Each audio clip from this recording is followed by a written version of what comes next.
আসসালামু আলাইকুম সবাইকে। আশা করি সবাই ভালো আছেন। আজকে আমি চলে এসেছি মানিকগঞ্জের একটি খুব সুন্দর রেস্টুরেন্টে। জায়গাটা সত্যিই অনেক শান্ত ও সুন্দর। এখানে আসার পর পুরো পরিবেশটাই আমার অনেক ভালো লেগেছে। বিশেষ করে রেস্টুরেন্টের সাজসজ্জা, বসার ব্যবস্থা আর চারপাশের পরিবেশ একদম মন ভালো করে দেওয়ার মতো।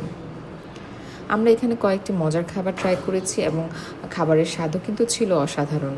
প্রতিটি খাবার খুব সুন্দরভাবে সার্ভ করা হয়েছিল, কিন্তু গ্লাসের বিভিন্ন জায়গায় ফাঁকা থাকায় এসির বাতাস ঠিকমতো লাগছিল না, খুবই গরম লাগছিল। ব্যস্ত জীবনের মাঝে এমন সুন্দর একটি জায়গায় কিছুটা সময় কাটানো মনটাও কিন্তু খুব ভালো হয়ে যায়। তাই ভাবলাম আপনাদের সাথেও এই ছোট্ট একটি অভিজ্ঞতা আমি শেয়ার করি। আশা করি আমার আজকের এই ছোট্ট ব্লগটি আপনাদের অনেক ভালো লাগবে, এবং যদি আপনাদের এটি ভালো লাগে অবশ্যই ভিডিওতে লাইক, কমেন্ট অ্যান্ড শেয়ার করতে কিন্তু ভুলবেন না। সবাইকে ধন্যবাদ।